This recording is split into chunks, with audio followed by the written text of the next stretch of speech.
Proclamación del Santo Evangelio de Jesucristo según San Juan.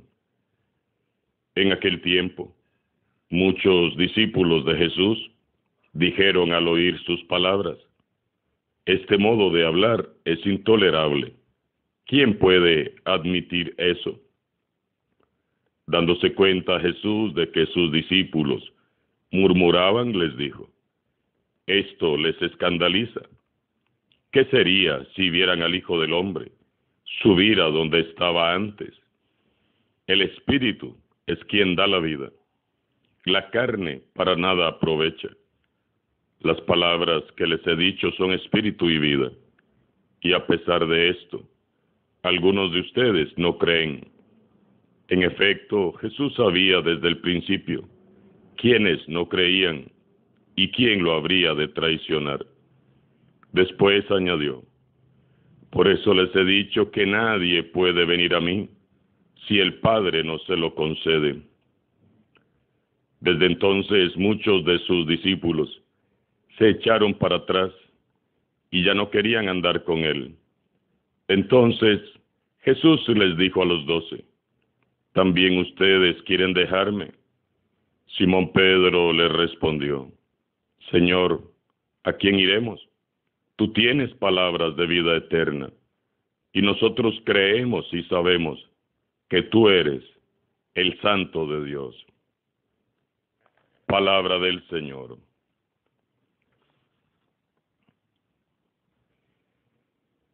Cerramos esta tercera semana de Pascua. En la primera lectura, San Lucas, en su libro de los Hechos de los Apóstoles, nos narra cómo después del martirio de San Esteban y de la conversión de Saulo, la situación de las comunidades cristianas tiende a estabilizarse. Se nos ofrece un balance muy positivo de la situación de la Iglesia.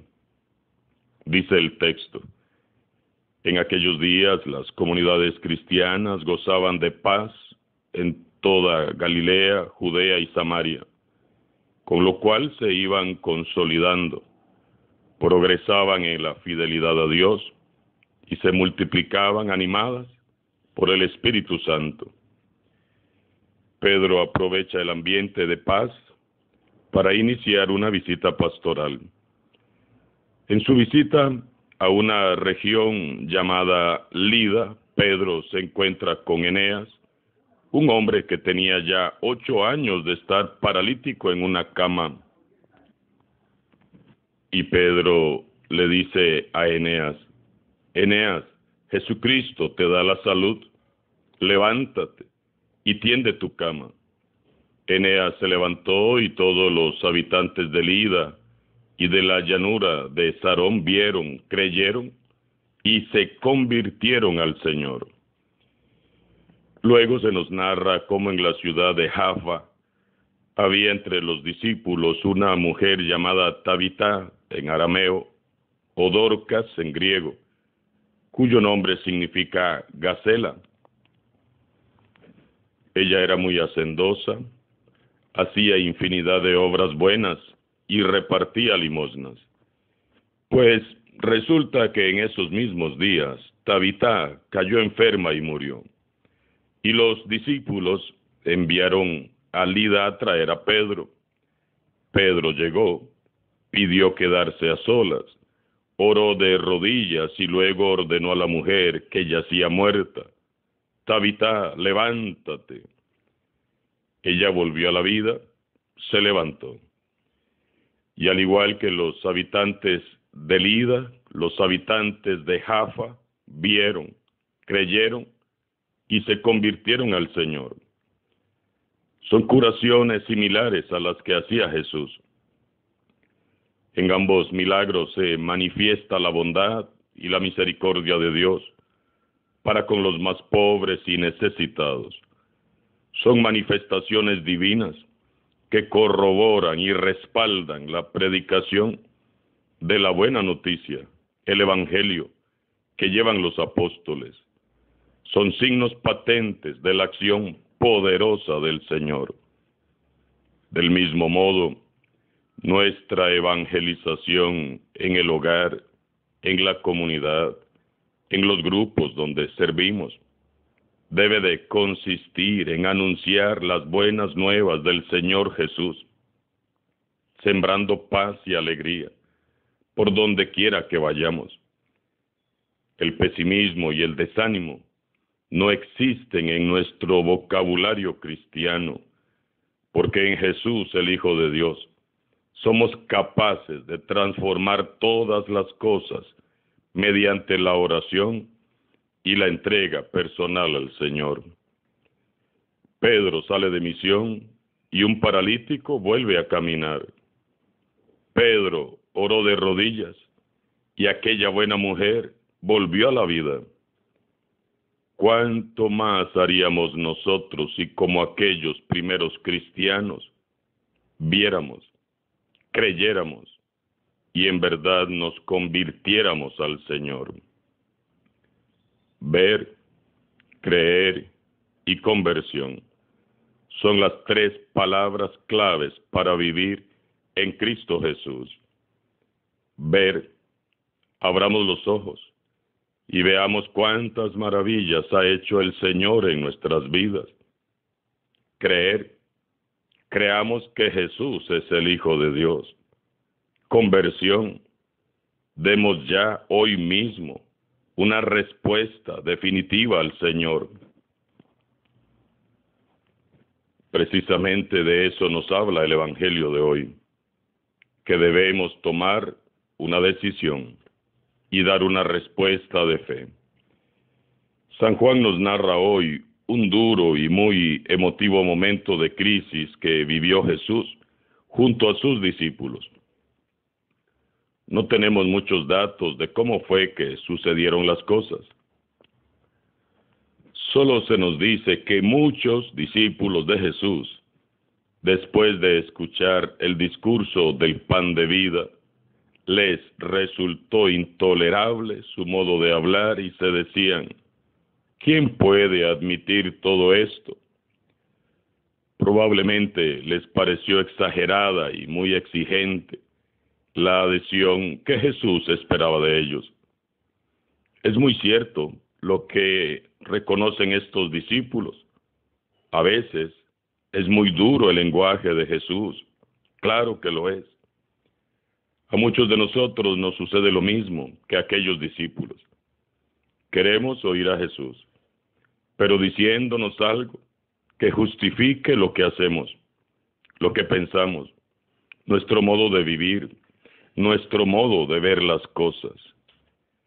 Pero en las palabras de Jesús a menudo encontramos una fuerza demoledora contra todo lo que consideramos grato y atractivo para nosotros. Quisiéramos quizás que Jesús fuera más condescendiente y más contemplativo con nosotros, más amable con nosotros y menos exigente. Pero, por el contrario, sus palabras queman nuestro orgullo y golpean nuestro ego. Así que mejor preferimos dejarlo, no profundizar más. Nos alejamos decepcionados, como muchos discípulos se alejaron de Jesús ese día. Imaginémonos la escena. Quizás cuando Jesús terminó de hablar, se hizo un silencio largo. Jesús calla y espera. Él ya sabe quiénes creen y quiénes no. Los discípulos, por su parte, se miran entre sí. Unos están firmes y decididos, creen firmemente en Jesús. Otros dudan, no saben qué hacer ni qué decir, mucho menos qué creer. Otros se muestran incrédulos y se marchan poco a poco, murmurando entre dientes: Jesús está loco. ¿Quién puede vivir del modo que Él sugiere? Amando y perdonando a todos, nadie. ¿Cómo vamos a comer su cuerpo y beber su sangre para tener vida eterna? ¿De dónde sacó Él, que es el pan de vida eterna, que ha bajado del cielo? ¿por qué dice que Dios es su Padre? Dice San Juan, y muchos de sus discípulos se echaron para atrás y ya no querían andar más con él. Me pregunto, ¿qué habrá sido de la vida de estos disque discípulos que un día anduvieron un tiempo con Jesús y luego lo abandonaron? Ellos lo escucharon predicar muchas veces, lo vieron haciendo muchos milagros, comieron con él de aquellos panes y aquellos peces. Ellos salieron de misión y predicaron en su nombre. Y ahora simplemente Jesús les resulta intolerable, les parece demasiado radical, demasiado exigente, y se marchan decepcionados. ¿Por qué sucedió esto? Porque estos discípulos anduvieron mucho con Jesús, claro que sí, pero nunca tuvieron una auténtica experiencia personal con Él. Mucho cuidado, hermanos y hermanas, porque podemos estar siguiendo a Jesús sin haber tenido un encuentro personal con Él. Seguían a Jesús como quien sigue al personaje de moda. Seguían a Jesús como quien sigue a un milagrero o a un curandero. Seguían a Jesús, pero no porque lo amaban, sino porque estaban buscando un plus, un estatus, un prestigio, fama y quizás hasta dinero a expensas de Jesús. Ellos no seguían a Jesús, sino que seguían sus intereses personales. Es en la crisis donde siempre se revela quiénes son los verdaderos seguidores de Jesús. Es en la crisis donde quedan al descubierto quiénes están a favor y quiénes están en contra del proyecto de su reino. Y esta no fue la excepción. Algunos se alejaron de Jesús. ¿Qué habrá sido de ellos? Porque de ellos no se nos dice nada más en las páginas del Evangelio. El discípulo que deserta desaparece en el tiempo. Se los vuelvo a repetir. El discípulo que deserta desaparece en el tiempo. Y observemos cómo Jesús no hace ni dice nada para evitar que se marchen. Jesús no les dice, no muchachos, miren, no se vayan, por favor. No me dejen solito. Miren, ¿qué voy a hacer yo sin ustedes? Podemos endulzar el mensaje. Si les parece, lo podemos maquillar, lo podemos suavizar. ¿Eso dijo Jesús? No. Jesús los dejó ir, porque Jesús nunca se impone. Él simplemente propone su mensaje y permite que cada uno dé una respuesta libre y voluntaria. ¿Qué hizo entonces Jesús? Él habla y se dirige ¿a quiénes? A los poquitos que se quedaron.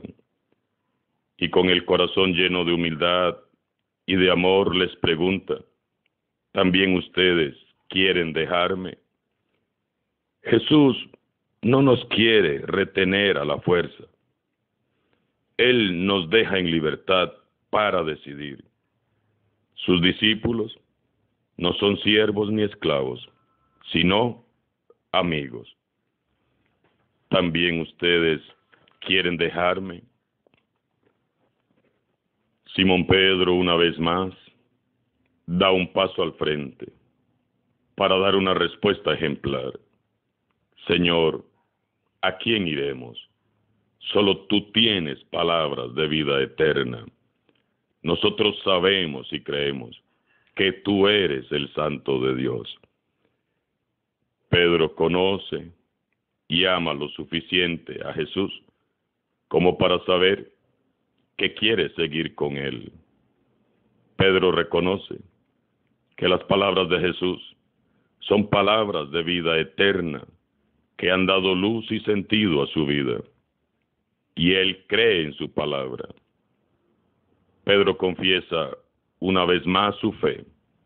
Él cree y sabe que Jesús es el Señor, el Hijo de Dios, el Santo de Dios. ¿También ustedes quieren dejarme? Esta es la pregunta que hoy nos hace personalmente Jesús. Hoy Jesús espera tu respuesta. Búscale en un momento de oración y habla con Él. Dale un sí como respuesta. El único motivo para permanecer en la iglesia debe de ser Él y nadie más que Él. Comprometámonos seriamente a servir como hombres y mujeres de fe, discípulos auténticos, que llevan alegría, vida y esperanza a los más necesitados, como lo hizo Pedro en aquella primera visita pastoral. Y atrevámonos a dejar huellas profundas en la historia. No pasemos por este mundo desapercibidos. Vivamos de tal modo nuestra fe que todos se enteren que somos cristianos. Alabado sea Jesucristo, sea por siempre bendito y alabado.